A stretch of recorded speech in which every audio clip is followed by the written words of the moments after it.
تو ہم اپنے بچوں کو دیندار بنانے کے لیے مکتب بھیجے اور وہاں ان کا عقیدہ ٹھیک کیا جائے گا، اور پھر ہم بھی اپنا عقیدہ ٹھیک کریں، اپنا عمل ٹھیک کریں۔ فتنہ فساد کا زمانہ ہے، خاص کر عورتیں پردے کا اہتمام کریں۔ بے پردگی سے گھر میں بے برکتی آتی ہے، ہر گھر میں یہ شکوہ ہے، پریشانیاں ہی، تکالیف ہی، بیماریاں ہی، شوہر کی کمائی کافی نہیں ہے، یہ سب ہماری بدعمالیوں خصوصاً بے پردگی کا نتیجہ ہے۔ اس لیے پردے کا اہتمام کریں۔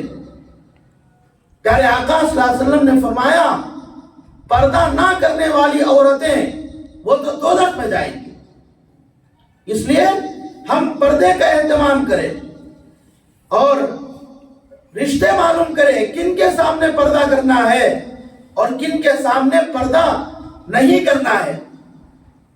شوہر کے باپ سسرے کے سامنے پردہ نہیں ہے، مگر شوہر کا بڑا بھائی یا شوہر کا چھوٹا بالغ بھائی دونوں کے سامنے پردہ ہے۔ اسی طرح خالہ کے بیٹے سے پردہ ہے، پھوپھو کے بیٹے سے پردہ ہے، ماموں کے بیٹے سے پردہ ہے، اسی طرح چچا کے بیٹے سے پردہ ہے۔ جن جن مردوں سے نکاح ہو سکتا ہے ان تمام مردوں کے سامنے پردہ کرنا ہے۔ اس لیے گھر میں بھی پردے کا اہتمام کرے، گھر سے باہر نکلے تو مکمل پردے کے ساتھ جائے۔ سوشل میڈیا کا زمانہ ہے، لوگ پردے کی اہمیت سمجھانے کے لیے مثالیں دے رہے ہیں۔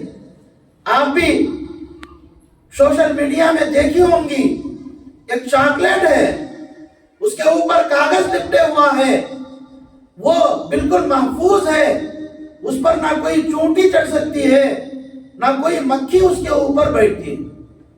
اگر وہی چاکلیٹ اس کے اوپر کا کاغذ نکال دیا جائے اور اس کو رکھ دیا جائے، اس پر چونٹیاں بھی لگ جائیں گی اور مکھیاں بھی اس کے اوپر بیٹھنے لگیں۔ اسی طرح کیلا ہے، موز، اگر اس کا چھلکا اس کو لگا ہوا ہے تو اس پر نہ کوئی مکھی بیٹھ سکتی ہے، نہ اس کو گندا کر سکتی ہے۔ اگر موز کو اس کا چھلکا نکال دیا جائے، اب اس کو بے پردہ کر دیا جائے تو اس پر مکھیاں بیٹھ کر پاخانہ کرتی ہیں۔ تو میری ماں اور بہنوں، عورت کے لیے پردہ ایسے ہی ہے جیسے چاکلیٹ کے لیے وہ اوپر کا کاغذ، پیپر، ماؤس کے لیے وہ چھلکا۔ چھلکے کے ساتھ ماؤس محفوظ ہے، حفاظت میں ہے، اور اس پیپر کے ساتھ وہ چاکلیٹ حفاظت میں ہے۔ اسی طرح عورت پردے میں ہوتی ہے تو اس کی عزت کی حفاظت ہوتی ہے، برے لوگوں کی نگاہوں سے وہ بچ جاتی ہے۔ اس لیے پردے کا اہتمام کرے۔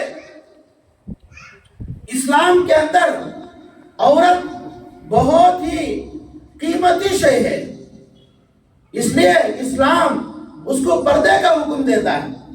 میں سمجھانے کے لیے عام طور پر عورتوں کو مثال دیتا ہوں۔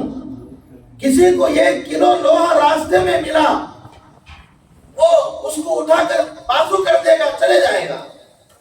مگر اگر کسی کو 1 کلو چاندی ملے، کیا وہ چھوڑ کر جائے گا؟ نہیں جائے گا، اس کو اٹھائے گا، گھر لے جائے گا، حفاظت سے رکھے گا۔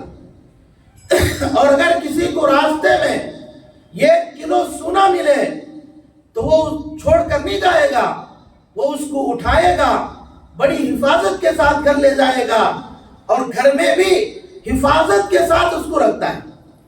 اور اگر کسی کو ہیرا مل جائے، وہ اٹھا کر صرف گھر نہیں لے جائے گا، اور گھر میں بھی الماری میں اندر محفوظ جگہ میں رکھتا ہے۔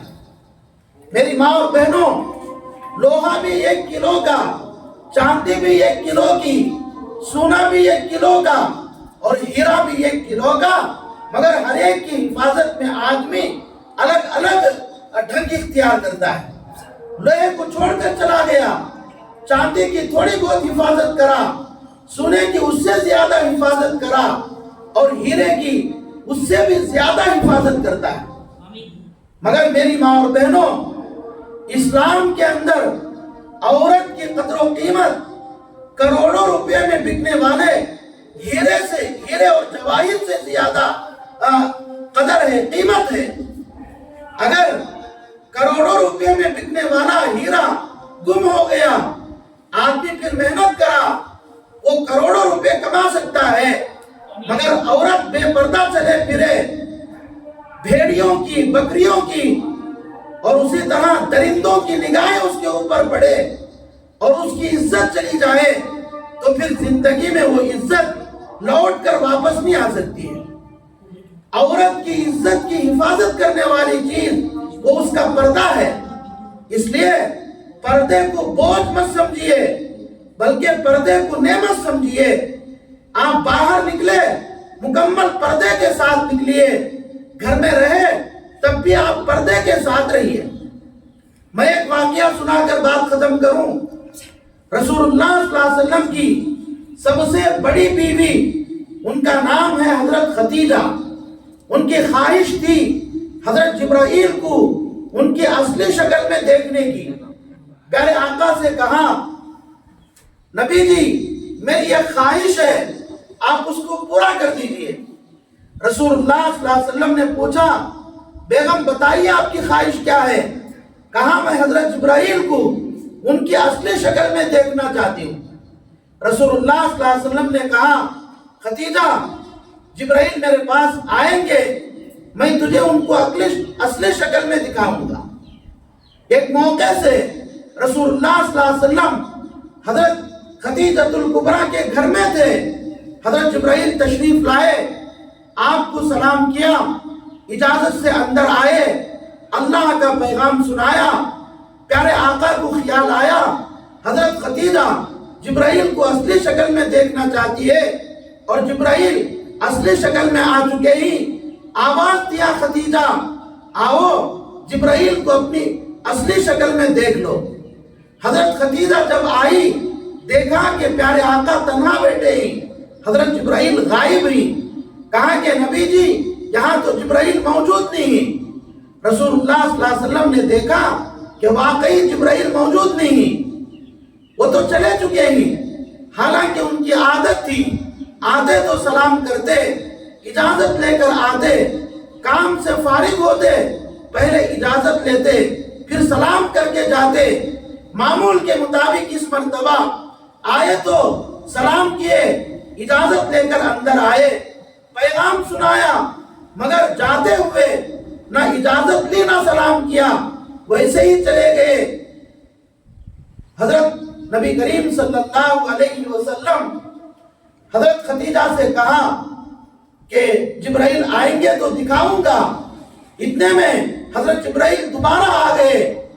حضرت خدیجہ نے دیدار کر لیا، مگر نبی علیہ السلام نے حضرت جبرائیل سے پوچھا، جبرائیل ابھی تھوڑی دیر پہلے تم غائب تھے، کہاں چلے گئے؟ حضرت جبرائیل نے کہا، نبی جی سنیے، اللہ کی طرف سے ہم کو یہ حکم ہے، جس گھر میں عورت ننگے سر ہو، کھلے بال رکھی ہوئی ہو، اس کے سر کے بال نظر آتے ہو، وہاں داخل ہونے سے منع کیا ہے. جب خدیجہ آئی تو ان کے سر سے پلو ہٹی، بال نظر آنے لگے، اس لیے میں یہاں سے نکل گیا ہوں. میری ماں اور بہنوں، اس واقعے پر آپ تھوڑا غور کیجئے. گھر کس کا ہے؟ نبی جی کا ہے. بال کس کے کھلے ہی؟ حضرت خدیجۃ الکبریٰ کے، جو آپ کی پہلی بیوی ہے، اسلام کے لیے اپنا سارا مال قربان کرنے والی خاتون ہے. مگر کام کرتے کرتے غفلت سے سر کے اوپر سے پلو ہٹا، وہاں بال نظر آنے لگے. جبرائیل جیسا فرشتہ گھر چھوڑ کے چلا جا رہا ہے، تو کیا خیال ہے میرا اور آپ کا؟ ہم اپنے گھروں میں سر کھلا رکھ کر، نائٹیاں پہن کر، ہاتھ کھلے رکھ کر، ہم آدھا جسم دکھاتے ہوئے گھروں میں چلتے پھرتے رہے، کیا اس گھر کے اندر رحمت کے فرشتے آئیں گے؟ ہرگز نہیں آئیں گے. جب رحمت کے فرشتے ہمارے گھروں میں نہ آئے تو پھر اللہ کی رحمت کہاں سے آ سکتی ہے؟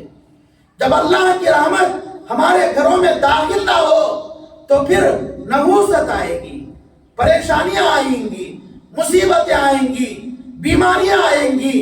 کمائی تو بہت ہے، شوہر بھی کماتا ہے، بیٹا بھی کماتا ہے، بیوی بھی کماتی ہے، بیٹی بھی کماتی ہے، 4-5 افراد کمانے والے ہی پھر بھی گھر کے اندر بے برکتی ہے۔ اس کی وجہ یہ ہے وہ ہماری بدعمالیاں اور خاص کر ہماری بے پردگی۔ اس لیے میری ماں اور بہنوں، آپ پردے کا اہتمام کیجئے، باہر نکلے تو مکمل برقعے کے ساتھ جائیے۔ عورتیں فیشن اپنانا شروع کر دیں، بس سر پر وہ دوپٹہ ڈال کر نکل گئی اور صرف اوڑھنی پہن کر چلی گئی۔ برقع پہنتی بھی چہرہ اس کا کھلا ہے، سر اس کا کھلا ہے، برقع پہن کر نکلی اور وہ بس میں بیٹھی، چہرہ کھول دی۔